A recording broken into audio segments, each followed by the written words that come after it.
In 1219, Genghis Khan invaded the Khwarezmian Empire.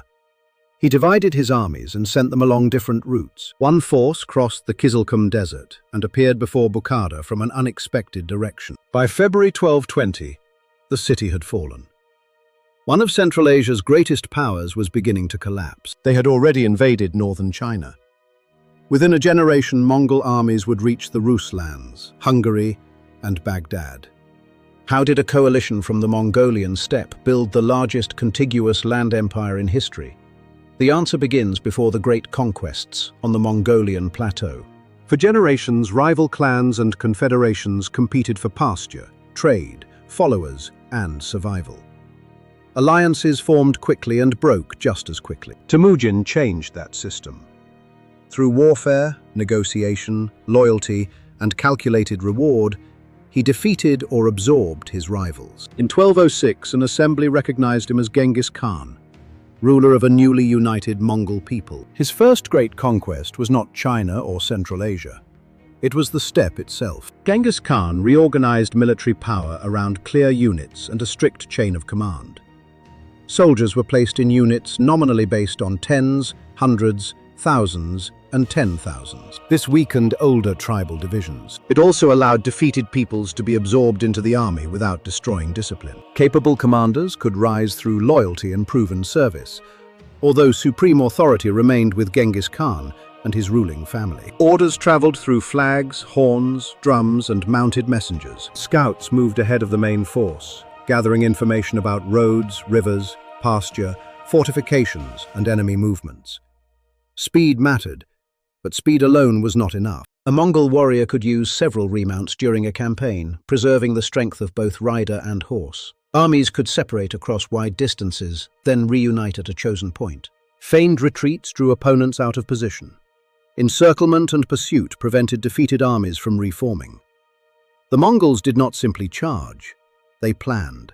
Their first major wars against northern China exposed the limits of steppe warfare. Mounted archers could dominate open ground, but they could not easily break strong walls. So the Mongols adapted.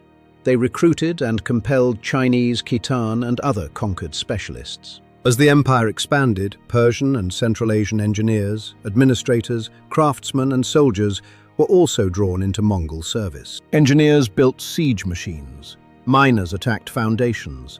Administrators organized supplies and taxation. Translators, scribes, and local officials helped the conquerors understand the societies they were attacking. Every conquest gave the empire more tools for the next one. That system reached full force against the Khwarezmian Empire. The immediate crisis began after a Mongol-sponsored caravan was killed at Otrar, and envoys were mistreated. Genghis Khan responded with an invasion on a scale his opponent did not anticipate. The Mongol armies did not advance as one mass. They moved along several routes, crossed difficult terrain, isolated cities, and prevented the Khwarezmian Shah from concentrating his forces. Bukhara and Samarkand fell. Other cities resisted and suffered devastating punishment. Populations were killed, displaced, enslaved, or forced into Mongol service. Exact casualty totals cannot be known. Medieval chroniclers often gave numbers that were symbolic or exaggerated, but the destruction was real, and its reputation became a weapon.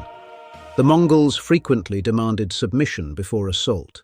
Cities that surrendered could be spared the worst destruction. Cities that resisted, killed envoys, or forced a prolonged siege risked severe retaliation.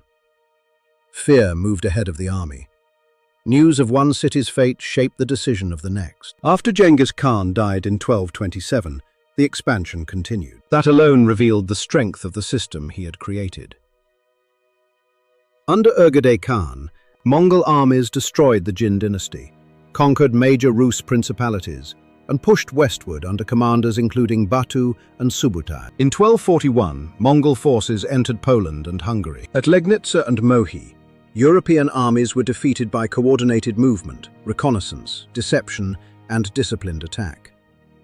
The Mongols reached deep into Central Europe before withdrawing in 1242. The death of Ögedei formed part of the political background, but historians still debate the balance of succession politics, logistics, pasture, resistance, and strategy behind the withdrawal.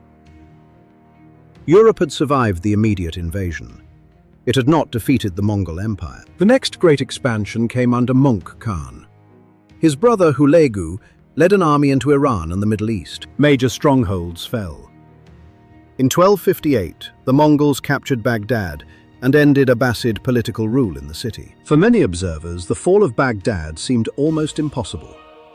A center of power, scholarship, religion, and commerce had been overcome by an empire whose founders had come from the distant steppe. Yet Mongol expansion was not without limits. In 1260, the Mamluks defeated a Mongol force at Ain Jalut, blocking its immediate advance towards Egypt. At the same time, Möngke's death triggered a struggle for supreme power. Kublai Khan and Arik Burka fought for control, while regional branches of the ruling family developed their own interests. The empire did not suddenly disappear. It divided. The Yuan realm in China, the Ilkhanate in Iran, the Chagatai domains in Central Asia, and the Jochid realm in the western steppe all traced their authority to Genghis Khan, but they increasingly acted as separate states. Even then, conquest continued. Kublai Khan faced the southern Song, a wealthy and densely populated state protected by rivers, fortified cities, and naval power. Traditional steppe cavalry could not win that war alone. The Mongols used Chinese troops, siege specialists, fleets, river operations, and long-term logistical planning. In 1279, southern Song resistance ended. The transformation was complete. A steppe coalition had become an imperial system capable of fighting across deserts, forests, mountains, rivers, and seas. The human cost was immense. States disappeared. Cities were devastated.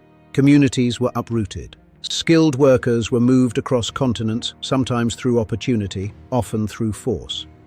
But the Mongols did not simply destroy and leave. They appointed governors, collected taxes, maintained garrisons, used local administrators, and developed a relay network that carried orders, envoys, and information across enormous distances. Under Mongol rule, merchants, diplomats, craftsmen, religious travelers, and technical knowledge moved more easily across parts of Eurasia. This was not universal peace. Rebellion, coercion, warfare, and exploitation continued. The same roads that carried goods and ideas had first been opened by armies. The Mongol conquests changed history because they combined qualities that their enemies rarely expected to find together.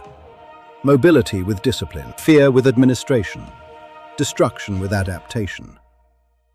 The Mongols did not conquer because they were simply more violent than everyone else. They conquered because they turned violence, intelligence, organization, and borrowed expertise into a system. Then it connected the surviving pieces under a new imperial order.